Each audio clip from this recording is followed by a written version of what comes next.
Up that says, oh, it says There it stream is loaded. says. Now we're being Okay, recorded. I'm gonna test the LinkedIn flow streams, but hello everybody, we're doing it again. Yes, welcome to another live video session. Good morning, good afternoon, wherever you are.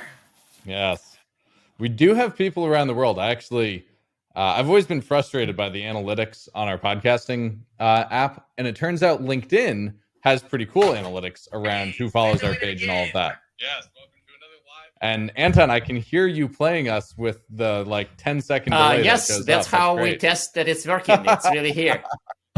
Awesome. Well, with that, listeners, thank you for joining us today. Editors, maybe we'll cut it here for the intro in 3, 2, 1. And with that, I am delighted to introduce today's guest here on the podcast and the live video stream. Today, we're joined by David Swift, a security strategist at NetEnrich, and he claims to be the only person doing SIEM as long as Anton. So, David, I want to get right into it with you. I want to start off with maybe a warm-up question. Could you first tell our listeners, what is a SIEM? Because I always get beat up by people, oh, you use so many acronyms. What's a SIEM? And what SIEM lessons of the past, not aging anybody here, N years apply to today's world? No worries. Good place to start. So SIEM by itself stands for Security Information and Event Management. What does that mean? And this is actually where Anton and I met years and years ago, where it started out as SIM, and I argued it had to have an E in it, include events, because a lot of what we do isn't really information, it's just events. It is collect a lot of data into something so that we can search it and do log analysis and find threats, a lot of times for auditing or compliance, and do some detection on it. Let's automate some things to find the interesting stuff, because we'll collect billions of events and only a few of them actually matter. So that's where it starts, is collect and detect something interesting in it, try to dig it out, find the needles in the haystack, find the stuff, and then hopefully these days in a modern SIEM, not only just detect what we write by rule, but detect anomalies. Let's start adding the ability to automate response. Let's start solving business problems, not just malware problems. So wait a second. So you're still trying to highlight some of the things that were true when SIEM was being born back in the early 2000s, but are there specific lessons that maybe people learned, well, some people learned 20 years ago that others are still missing today? I think that's maybe a slightly more fun angle on the old questions. What are the forgotten questions, forgotten lessons? Awesome. And I'll give you the one that I learned the hard way that took me 10 years. So in SIEMs, I thought I knew everything. I was being invited to present at conferences and deploy SIEMs for Apple and Microsoft. And I'm presenting IP addresses and malware and problems. And I'm going, these are the issues. These are the problems. And the board level is just ignoring me, going, bye-bye, just go fix that. And the lesson we need to learn from SIEMs is it's not about protecting machines from malware. It's about protecting the business from whatever's important to the business. That could be downtime if it's an availability issue. That could be data loss. That could be, having the website maligned and showing things that you really don't want to say. So as security practitioners, the hard part is actually to learn not just our job, but what is the business, and start tying what we're detecting and reporting on to actual business risks. And I think if people get that, they will be further ahead than I was for 10 plus years. So I feel like we missed the opportunity to deploy one of my favorite Lord of the Rings quotes here about, things should not have been forgotten, were lost, history became legend, legend became myth, and the importance of focusing on business risk passed out of knowledge. I think that fits the bill, because I definitely see if you go look for some late 1990s book on security, they would talk to you in the book about business alignment, and then fast forward some number of years, and it's like, do you know that security is relevant for business? And people are like, no way, right? Well, I mean, it's really hard to sell a product that solves that problem, but it's really easy to sell a product that promises to catch fancy bear. There you go. That's a fair point. But let's switch. Go ahead, sorry.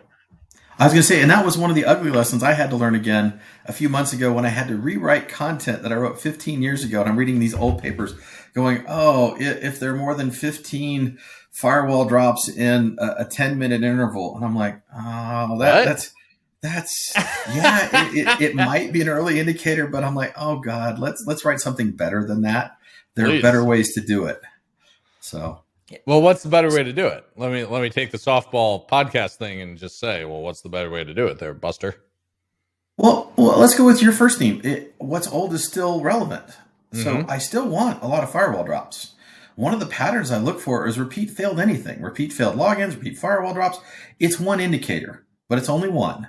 And it's a fool's errand to think that I can tune that down to never have false positives. It will always be noisy no matter what I do. Never? Well, eat death in the universe. We sound like barking dogs who just like jumped at him like, never. No, it's never. It's never for sure. But here's what I do. I mean, this is the whole MITRE attack framework. This is the kill chain model from DoD. One event means nothing. The second, the third strike means everything. By the time, it is always an early indicator. I see the reconnaissance events when somebody's hitting my firewall and finally finds a port that's open. So the repeat firewall drops are useful, but only 1 out of 1,000 events that it triggers. So I feed it into a threat model that says, okay, failed logins or firewall drops followed by success. Okay, they've brute force. They found a way in. Followed by access to something in my network that I care about that's business relevant that they haven't touched before, or files they haven't used before, or quantities that's different. So now I'm moving away from just looking for known malware, and I'm now starting to look for threat chains. 3 strikes, I can tell you, from measured results, puts me down about a 3% false positive rate. 1 strike, 97% false positive. 3%. Now I can do something about it. It's a lot better. But that's the classic, is that the whole sequence of login failures followed by success I don't remember it exactly, but that may have been the first rule I wrote for back in my first SIEM vendor days. Anton, when you first wrote a rule, did you write it in assembly? No, because I had a UI at the time. That's another forgotten lesson. There's a beautiful visual rule design UI, which existed in 2003, and then it stopped existing for some products for 10 years, and then suddenly now, hey, UIs are cool for building rules, and I'm like, yeah, I had one in 2003. Thank you very much. No, listeners, the way Anton talks about this stuff, sometimes you'd think that he was writing his first rules on punch cards. So I'm glad you had the opposite.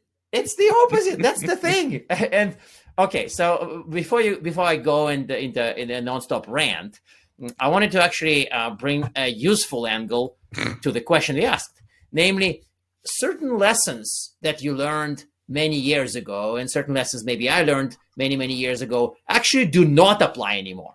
So are there any lessons, any old SIEM lessons that just do not apply today, and if you follow them, you would harm yourself? That's a great question. Well, I would say depending on a SIEM to detect a specific known threat, you're going to waste a ton of time and create false positives. You're going to say, it looks like X. Well, if we could detect X and block it, we'd put it in an IDS signature. It's not a SIEM rule. Why do it as a SIEM rule? I think that one is a harmful prophylactic. People think they're detecting stuff. And these rules detect ancient things that should never happen.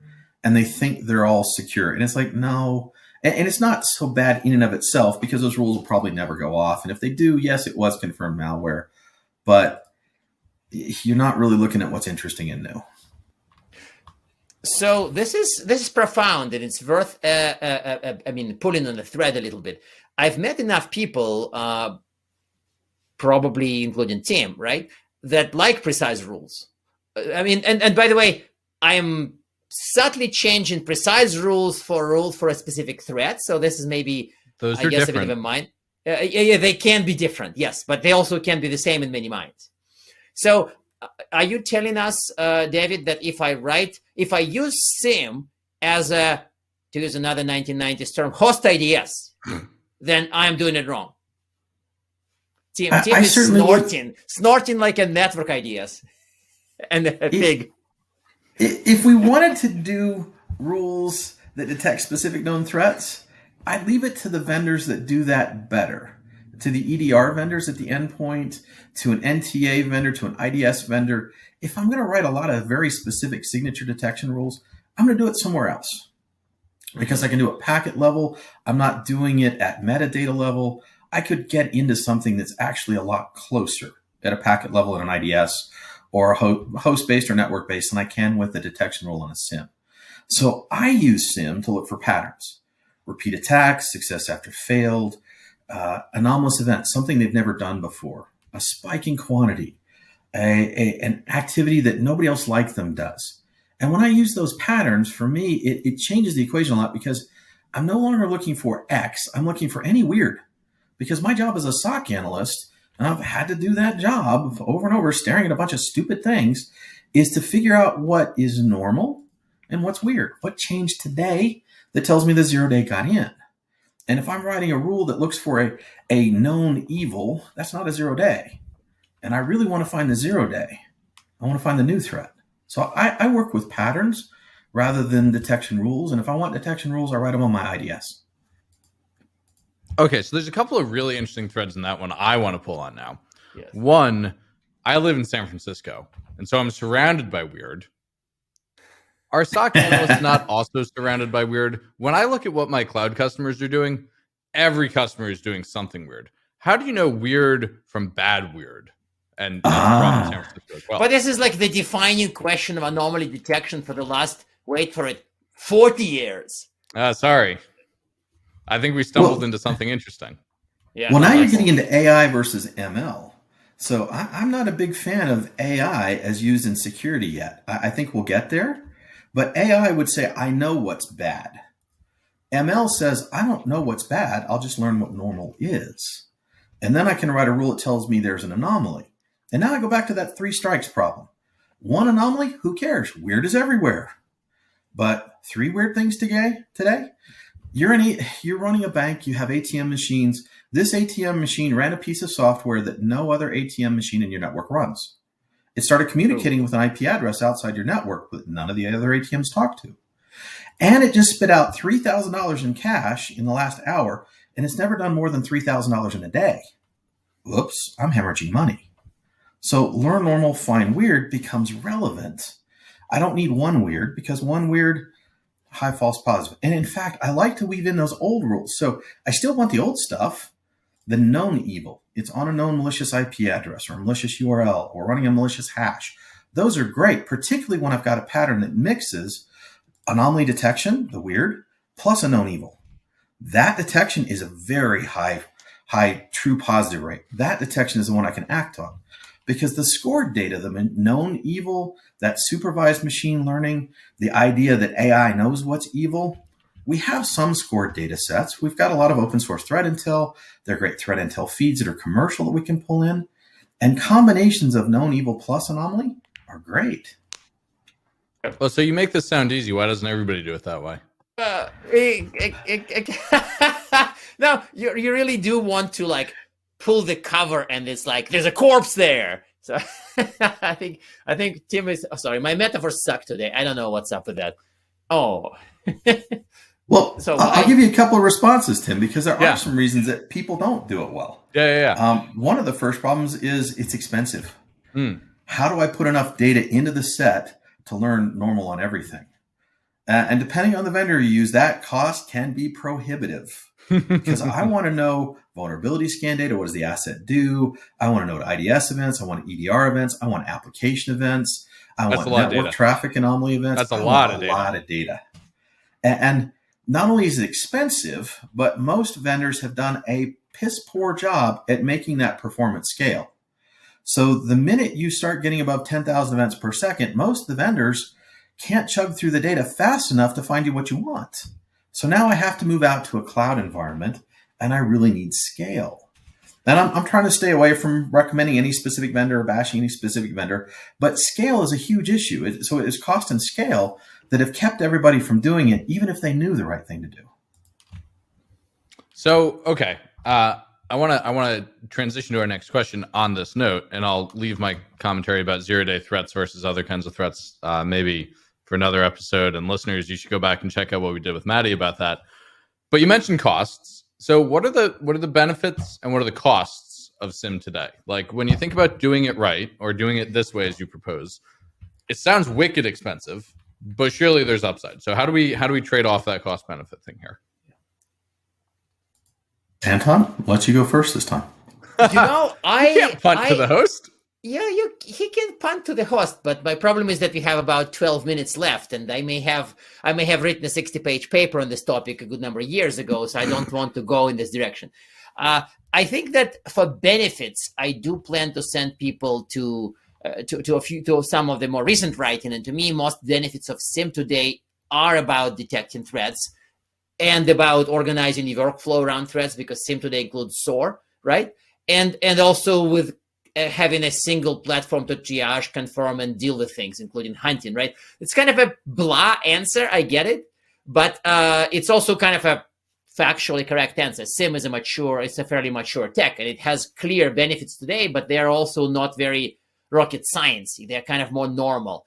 You have a platform to detect threats across log sources, telemetry sources. You have a platform to confirm triage alerts. You have a platform to investigate and respond. That's SIEM.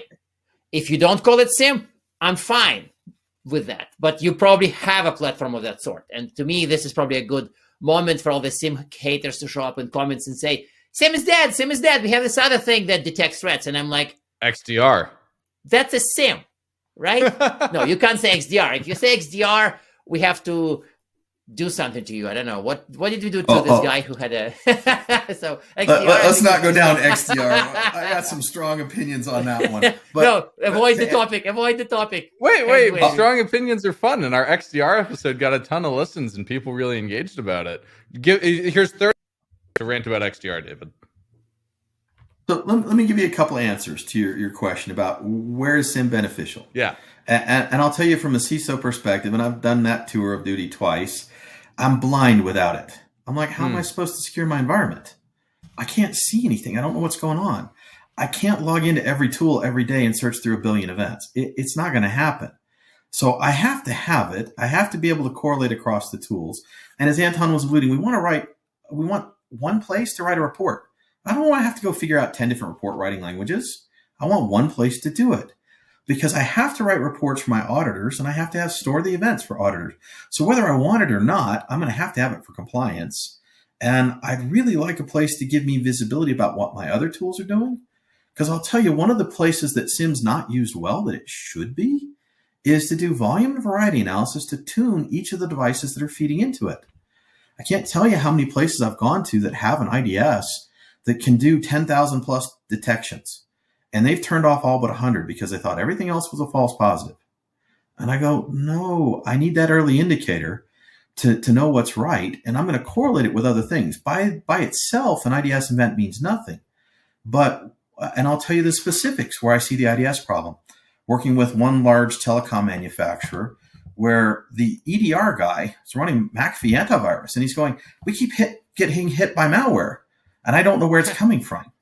But my IDS tool tells me, hey, instant message logon just happened. Instant message file transfer happened. Now the EDR tool goes, hey, I just detected malware.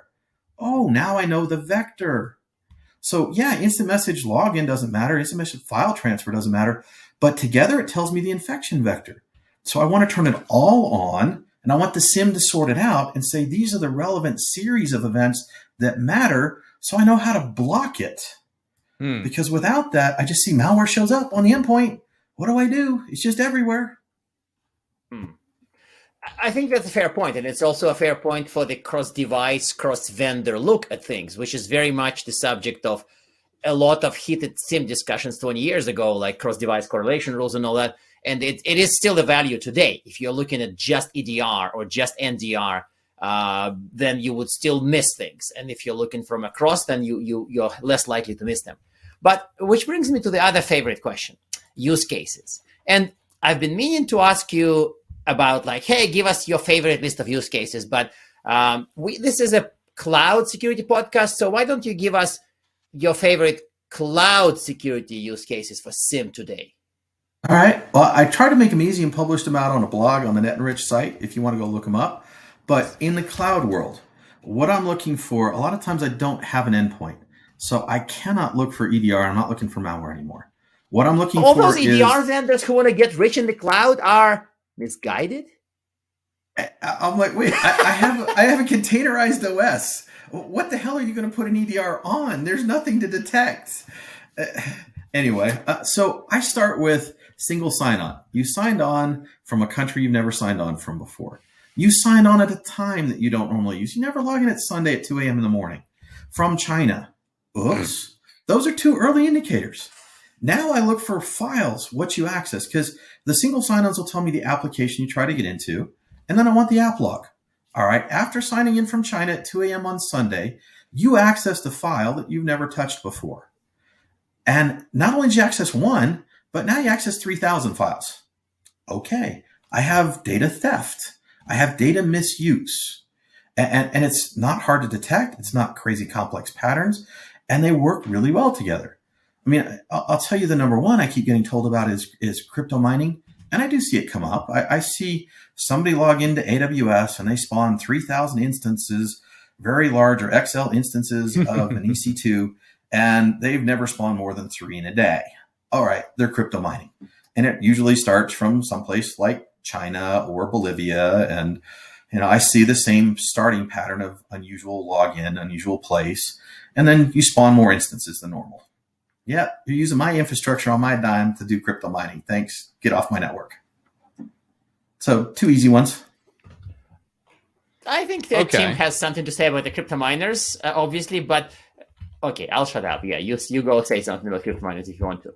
No. I think we're running up on the clock, and I want to ask the other side of this question, which is, sure, there's lots of good stuff we can detect in cloud, but what makes SIEM hard in the cloud world? What's different now than 2013 or 2003 or when dinosaurs roamed the earth and Anton was first doing SIEM? I think he just called us old. No. I'll survive. Wise. I'll survive that. Wise. I called him wise. I'll survive that. Well, so what makes it hard in the cloud? Mostly it's easier because I can onboard faster. I can pull everything via API. I don't have to have on-prem devices. So a lot of it starts out a lot easier. What makes it harder is that some of the logs aren't in a lovely structured format, and they might have 500 fields that are relevant, and the old SIEMs only had a very limited schema that was indexed.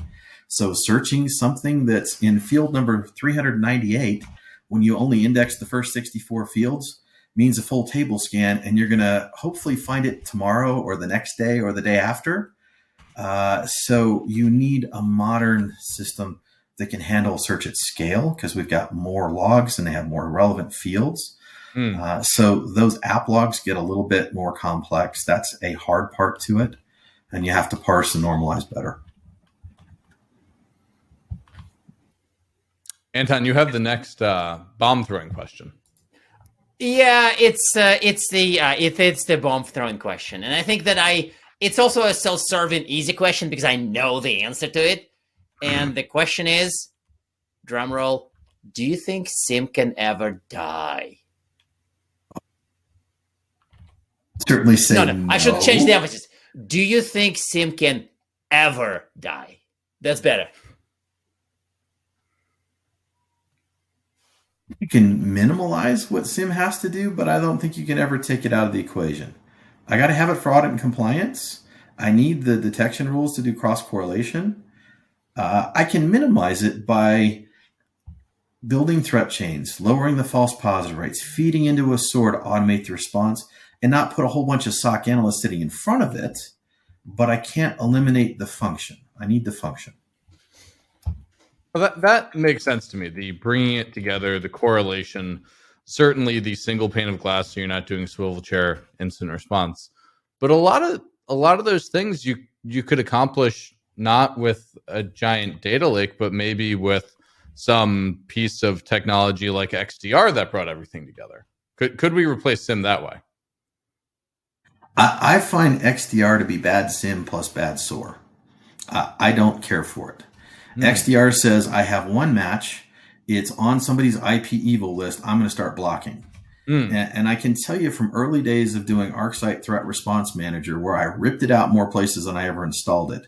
You start blocking based on one event, you will DDoS yourself. And that's what XDR starts to do in a lot of environments. That, or you tune it down and you say you're only going to detect and block on the things that are known, very specific evil. You're no longer looking for patterns. You're not looking for the combinations that are interesting, that are 0-day. You're looking for known evil. And now you're giving yourself another prophylactic, thinking you're protecting, and you're missing 90%. Well, realistically, about 67% of everything that gets into the network is not detected because it's on a known evil list. But known So bad only is a not third. bad, right? Only known bad is bad. But I think you're almost saying that known bad is bad. I don't think known bad is bad. Doing None only bad is known bad when it's what you block on, but not if it's a component to your 3-ingredient detection sandwich. Correct. That's very smart. Yes, thank you.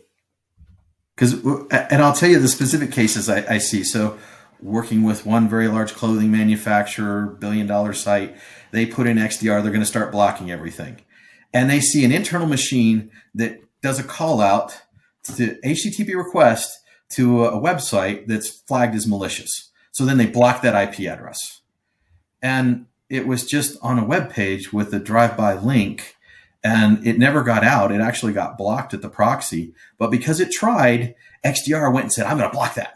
And now pretty soon, every machine in my network can't get to the internet anymore.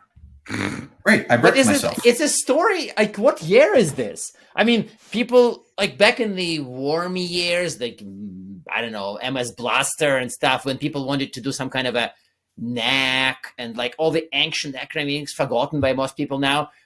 That's the story you told us right now is the story from a bygone era, but you're telling us that it still happens today? I still see it a lot. I still people. Okay, my favorite. I still get when I'm doing SCADA work, energy sector, NERC stuff.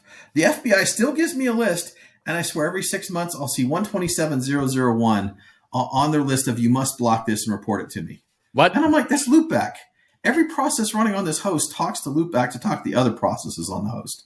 You really want me to block loopback and tell you every time loopback is used? You'd brick my network. Stop it. Some things never die. And whether it's the 2020s or maybe 2030s, hey, I'm an eternal optimist. We'll have people trying to blacklist 127,001. Okay, well, it's something exciting, please, because this is depressing. Well, I think the exciting thing is I get to ask our traditional closing questions, and maybe we'll have a good recommended tip on how to improve your use of SIEM for cloud and recommended reading. You have to also say, don't recommend too many of Anton's blogs, blah, blah, blah. Oh, yeah. If you recommend Anton's blog, you put $1 in the swear jar. Well, your blog is fair game, though. Hey, you know what? I found other places I've worked wanted to call it intellectual property, and I've been saying the same thing for 20 years. So I just finally said, I'm going to write it all. Y'all can have it all. Come to me if you want help implementing. So I give away every secret I have. In terms of where SIEM in the cloud can be helpful and beneficial, I truly believe it needs to include not just known evil detection, but also anomaly detection. I want to switch to patterns, and I want to look for things that trigger 2 or 3 patterns. The minute I do that and I start using an attack chain, my false positive rate goes down. My SIEM becomes less about just a noise generation tool and more about a threat detection tool. And it's not the one, it's the series. Learn normal, find weird is what I do with behavioral anomalies. Learn normal for each device and each user and start looking for the weird. When you see 2 or 3 weird things, it's time to look at the device, and it's probably going to be pretty darn useful. I think that works out quite well. Now, in terms of reading, MITRE has a really good paper recently on the 15 detection techniques that have worked well over the last 3 years that detected 90%, which is 15 techniques. It doesn't take 1,000 rules. I missed that paper, so thank you. I appreciate 15 techniques. Yeah, it's a really good one. So that's one that I would recommend. I've got others that I like. I mean, to me, I find the SANS reading room is full of some great research by people that have done a lot of good stuff. So I like the SANS reading room and some of the SANS gold papers. Anybody's welcome to reach out to me, and I'll give you more links to other stuff. Let me see if I can find the miter technique, and I'll post it in the chat, and you can share it with the audience, because that's one that I think is one of the best ones out there. And Anton, do we get any questions on the LinkedIn? Do we get I any just bombs checked. chucked there?